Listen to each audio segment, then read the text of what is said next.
तो आज हम ईपी टेट का बाल विकास एवं शिक्षा शास्त्र का मॉडल पेपर देखेंगे जो कि आपकी आगामी परीक्षा के लिए बहुत ही हेल्पफुल होगा। तो स्टार्ट करते हैं। विकास की किस अवस्था में बुद्धि का अधिकतम विकास होता है? बाल्यावस्था, शैशवावस्था, किशोरावस्था या प्रौढ़ा अवस्था? सही उत्तर क्या है? विकास की किस अवस्था में बुद्धि का अधिकतम विकास होता है? इसका सही उत्तर है किशोरावस्था। इसका सही उत्तर है, याद रखिएगा। विकास की किशोरावस्था में बुद्धि का अधिकतम विकास होता है 12 से 18 वर्ष। 12 से 18 वर्ष की अवस्था को किशोरावस्था कहा जाता है। इस अवस्था में व्यक्ति बाल्यावस्था से परिपक्वता की ओर उन्मुख होता है। किशोरावस्था इसका सही उत्तर है। अगला प्रश्न है, शिशु का अधिकांश व्यवहार आधारित होता है मूल प्रवृत्ति पर, नैतिकता पर, वास्तविकता पर या ध्यान पर? सही उत्तर क्या है? शिशु का अधिकांश व्यवहार किस पर आधारित होता है? सही उत्तर है मूल प्रवृत्ति पर। इसका सही उत्तर है, याद रखिएगा। शिशु का अधिकांश व्यवहार मूल प्रवृत्ति पर आधारित होता है। बाह्य आवास के आधार पर व्यक्तित्व का वर्णन कहा जाता है गहन दृष्टिकोण, सतही दृष्टिकोण, मानकीय दृष्टिकोण या प्रेक्षात्मक दृष्टिकोण? सही उत्तर क्या है? बाह्य आवास के आधार पर व्यक्तित्व का वर्णन क्या कहा जाता है? सही उत्तर है सतही दृष्टिकोण। इसका सही उत्तर है, याद रखिएगा। बाह्य आवास के आधार पर व्यक्तित्व का वर्णन सतही दृष्टिकोण कहा जाता है।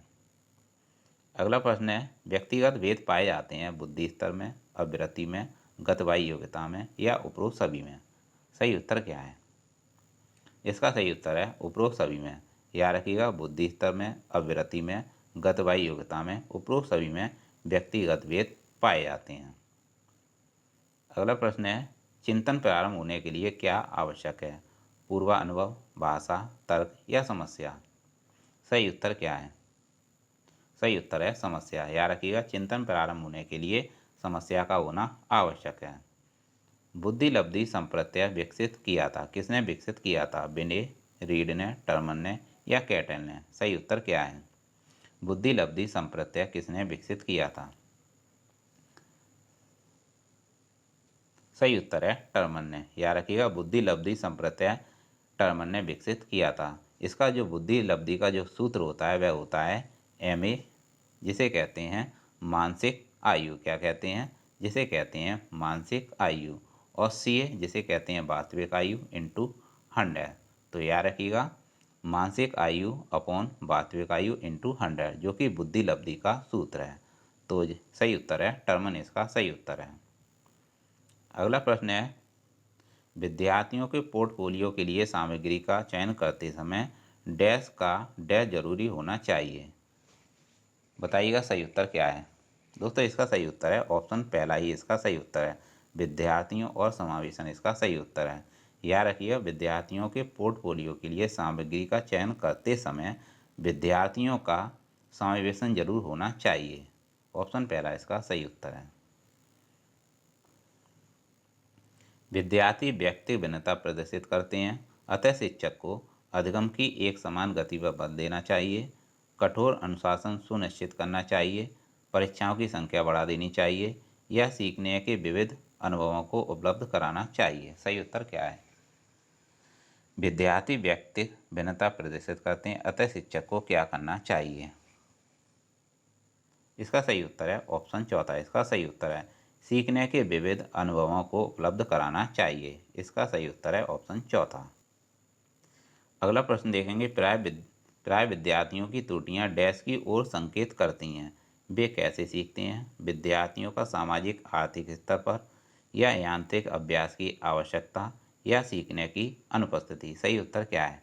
प्राय विद्यार्थियों की त्रुटियां डैश की ओर संकेत करती हैं। क्या संकेत करती हैं?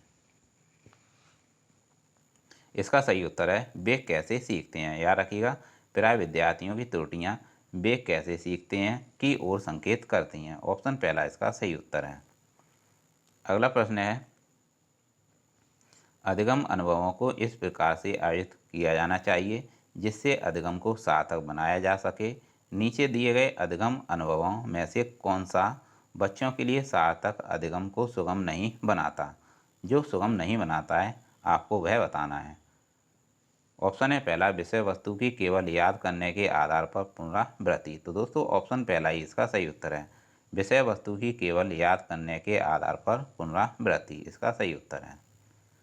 अगला प्रश्न है, बच्चों को शाब्दिक या गैर शाब्दिक दंड देने का परिणाम होता है। ऑप्शन है पहला, उन्हें कार्य करने के लिए प्रेरित करना, बच्चे की छवि की सुरक्षा करना, उनके अंकों में सुधार करना या उनके स्वयं के प्रति अवधारणा को नष्ट करना। सही उत्तर क्या है? सही उत्तर है ऑप्शन चौथा, उनकी स्वयं के प्रति अवधारणा को नष्ट करना, जो कि बच्चों को शाब्दिक या गैर शाब्दिक दंड देने का परिणाम होता है। अगला प्रश्न है, सीखने का सर्वाधिक उपयुक्त अर्थ क्या है? कौशल अर्जन, ज्ञानार्जन, व्यवहार में परमार्जन या व्यक्तिक समायोजन। सही उत्तर क्या है?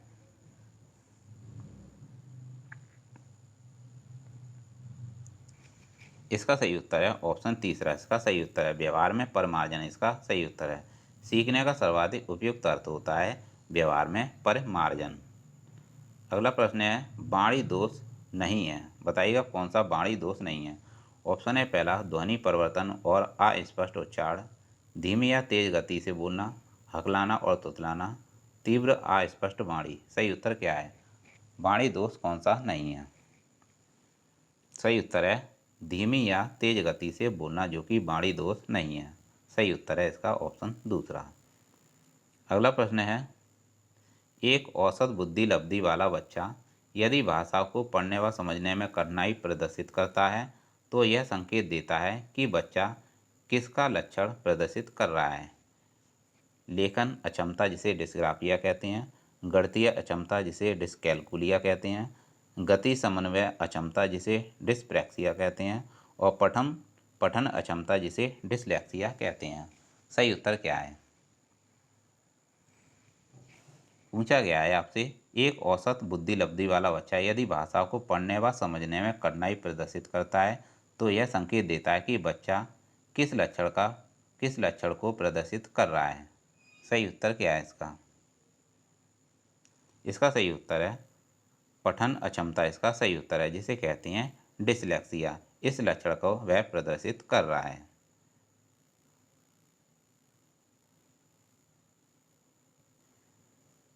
अगला प्रश्न है, था, फा और चा ध्वनियाँ हैं, स्वर्णिम, रूपिम, लेखिम या शाब्दिम। सही उत्तर क्या है? था, फा और चा ध्वनियाँ हैं। दोस्तों ये हिंदी का प्रश्न आ गया है, बताइएगा था, फा, चा ध्वनियाँ कौन सी हैं? कौन सी ध्वनियाँ हैं? सही उत्तर क्या है? इसका सही उत्तर है स्वर्णिम ध्वनियाँ। याद रखिएगा था, फा और चा यह स्वर्णिम ध्वनियाँ कहलाती हैं। अगला प्रश्न है, कक्षा में जेंडर रूढ़िबद्धता से बचने के लिए एक शिक्षक को क्या करना चाहिए? ऑप्शन है पहला, लड़कों को जोखिम उठाने और निर्भीक बनने के लिए प्रोत्साहित करना। अगला ऑप्शन है, लड़के लड़कियों को एक साथ पारस्परिक भूमिकाओं में रखना चाहिए। तो दोस्तों ऑप्शन दूसरा ही इसका सही उत्तर है। ऑप्शन दूसरा ही इसका सही उत्तर है। पूछा गया है यहाँ पर आपसे, कक्षा में जेंडर रूढ़िबद्धता से बचने के लिए एक शिक्षक को क्या करना चाहिए?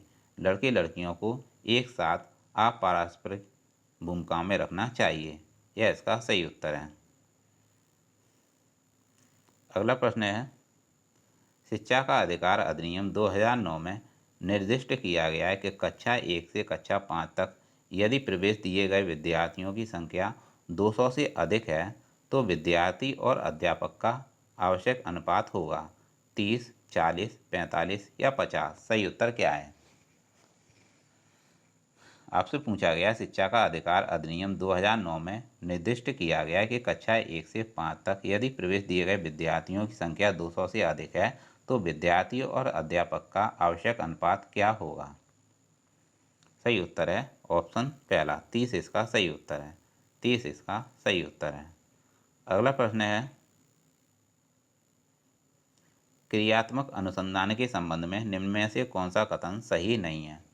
बताइए इसका सही उत्तर क्या है? ऑप्शन तीसरा इसका सही उत्तर है व्यापक स्तर पर निर्णय लेने के लिए सूचना संकलन का कार्य इसमें किया जाता है। तो याद रखिएगा क्रियात्मक अनुसंधान के संबंध में निम्न में से कौन सा कथन सही नहीं है? तो ऑप्शन तीसरा जो कि सही नहीं है, व्यापक स्तर पर निर्णय लेने के लिए सूचना संकलन का कार्य इसमें किया जाता है, जो कि सही नहीं है। जबकि पॉजिटिव में क्या है, यह अध्यापक एवं शिक्षा व्यवसाय से जुड़े लोगों के द्वारा किया जाता है। और दूसरा ऑप्शन है, यह किसी विशेष समस्या के समाधान के लिए किया जाता है। तो ऑप्शन तीसरा इसका सही उत्तर है, जो कि नहीं के बारे में सही नहीं है। अगला प्रश्न है, बीजों का अंकुरण संकल्पना के लिए शिक्षण की सबसे प्रभावी पद्धति कौन सी है? बीजों का अंकुरण संकल्पना के शिक्षण की सबसे प्रभावी पद्धति कौन सी है? बताइए इसका सही उत्तर क्या है।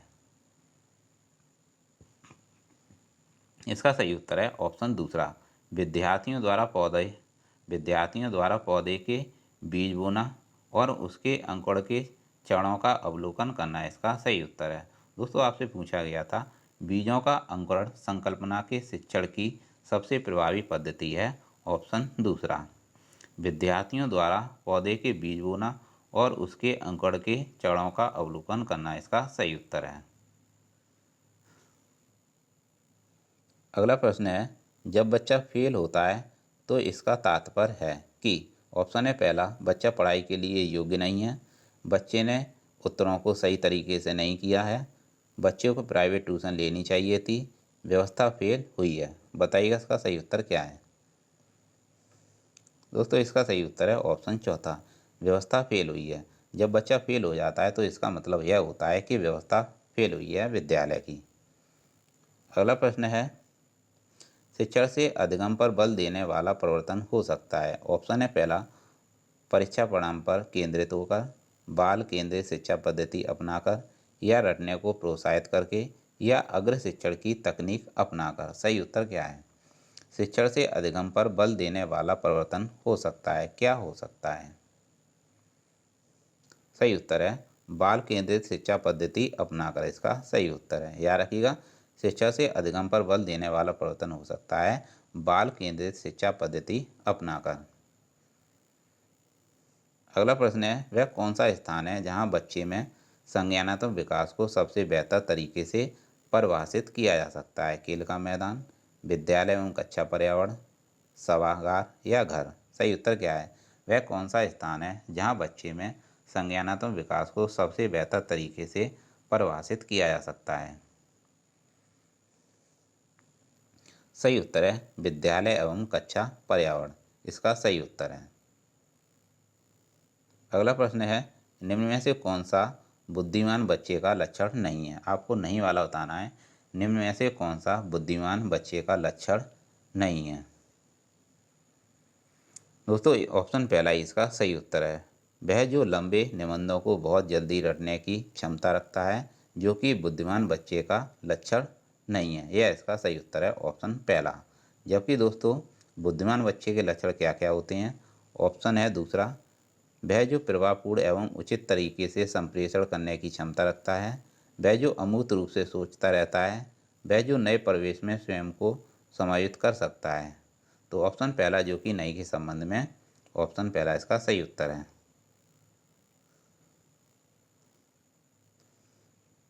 अगला प्रश्न है, भारत के शैक्षिक इतिहास में किसने प्राथमिक शिक्षा का मौलिक अधिकार संबंधी बिल धारा सभा इंपीरियल काउंसिल में प्रस्तुत किया था। पूछा गया है आपसे, भारत के शैक्षिक इतिहास में किसने प्राथमिक शिक्षा का मौलिक अधिकार संबंधी बिल धारा सभा या इंपीरियल काउंसिल में प्रस्तुत किया था। ऑप्शन है पहला, कपिल सिब्बल, जवाहरलाल नेहरू, गोपाल कृष्ण गोखले, अबुल कलाम आज़ाद। सही उत्तर क्या है। इसका सही उत्तर है गोपाल कृष्ण गोखले, इसका सही उत्तर है। अगला प्रश्न है, मूल्यांकन से अभिप्राय है। मूल्यांकन से क्या अभिप्राय है। बताइएगा सही उत्तर क्या है।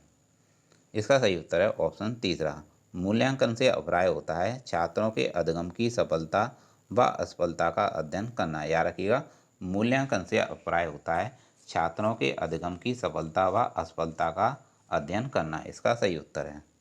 अगला प्रश्न है, बेसिक शिक्षा हेतु महात्मा गांधी ने किस पाठ्यक्रम पर बल दिया था। नृत्य कला, हस्तकला, पुस्तक कला या संगीत कला। बेसिक शिक्षा हेतु महात्मा गांधी ने किस पाठ्यक्रम पर बल दिया था? सही उत्तर है हस्तकला, इसका सही उत्तर है। अगला प्रश्न है, एक शिक्षक कक्षा के कार्य को एकत्र करता है और उन्हें पढ़ता है, उसके बाद योजना बनाता है और अपने अगले पाठ को विद्यार्थियों की आवश्यकताओं को पूरा करने के लिए समायोजित करता है। वह डैश कर रहा है, वह क्या कर रहा है? ऑप्शन है पहला सीखने का आकलन, सीखने के रूप में आकलन, सीखने के लिए आकलन या सीखने के समय आकलन। सही उत्तर क्या है? पूछा गया है आपसे, एक शिक्षक कक्षा के कार्य को एकत्र करता है और उन्हें पढ़ता है, उसके बाद योजना बनाता है और अपने अगले पाठ को विद्यार्थियों की आवश्यकताओं को पूरा करने के लिए समायोजित करता है। वह डैश कर रहा है, वह क्या कर रहा है? सही उत्तर है ऑप्शन तीसरा, सीखने के लिए वह आकलन कर रहा है। याद रखिएगा, सीखने के लिए वह आकलन कर रहा है। अगला प्रश्न है, वे शिक्षक जो विद्यालय आधारित आकलन के अंतर्गत आते हैं तो वह कौन है? वे शिक्षक जो विद्यालय आधारित आकलन के अंतर्गत कार्य करते हैं क्या कहलाते हैं? उन पर अधिक कार्य का बोझ रहता है क्योंकि उन्हें सोमवार की परीक्षा सहित अक्सर परीक्षा लेनी पड़ती है। उन्हें प्रत्येक विद्यार्थियों को प्रत्येक विषय में परियोजना कार्य देना पड़ता है, या विद्यार्थियों के मूल्यों और अभिवृत्तियों का आकलन करने के लिए रोजाना उनका सूक्ष्म अवलोकन करते हैं। ऑप्शन है चौथा, व्यवस्था के लिए स्वामित्व की भावना रखते हैं। तो दोस्तों ऑप्शन चौथा इसका सही उत्तर है।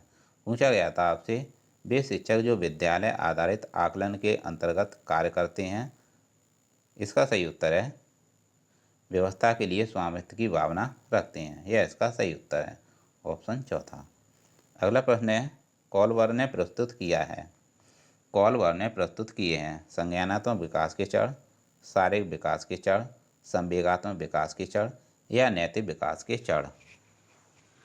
कॉलबर ने क्या प्रस्तुत किए हैं? बताइएगा इसका सही उत्तर क्या है? सही उत्तर है नैतिक विकास के चरण। याद रखिएगा, कॉलबर ने नैतिक विकास के चरण प्रस्तुत किए हैं। यह इसका सही उत्तर है। अगला लास्ट प्रश्न है, निम्नलिखित में से कौन सी स्थिति बाल केंद्रित कक्षा कक्ष को प्रदर्शित कर रही है? ऑप्शन है पहला, एक कक्षा जिसमें शिक्षिका नोट लिखा देती है और विद्यार्थियों से उन्हें याद करने को कहा जाता है। एक कक्षा जिसमें पाठ्य पुस्तक एकमात्र संसाधन होता है जिसका संदर्भ शिक्षिका देती है। ऑप्शन है तीसरा, एक कक्षा जिसमें विद्यार्थी समूह में बैठे हैं और शिक्षिका बारी बारी से प्रत्येक समूह में जा रही है। तो दोस्तों इसका ऑप्शन तीसरा ही इसका सही उत्तर है। पूछा गया था आपसे, कौन सी स्थिति बाल केंद्रित कक्ष को प्रदर्शित कर रही है? तो ऑप्शन तीसरा इसका सही उत्तर है, एक कक्षा जिसमें विद्यार्थी समूह में बैठे हैं और शिक्षिका बारी बारी से प्रत्येक समूह में जा रही है। यह इसका सही उत्तर है। तो दोस्तों ये थे यूपी टेट के बाल विकास एवं शिक्षा साथ का मॉडल पेपर, जो कि आपकी आगामी परीक्षा के लिए बहुत ही हेल्पफुल होगा। तो ऐसे ही प्रश्न आपके लिए लाते रहेंगे जिससे कि आपकी तैयारी मजबूती से हो सके, क्योंकि आपका सीटेट तो अब निकल चुका है। अब आपके पास बचा है चांस यूपी टेट का। तो यूपी टेट में आप लग जाइएगा, तो आपको सफलता एक दिन ज़रूर मिलेगी। तो मिलते हैं नेक्स्ट क्लास में। Thanks for watching.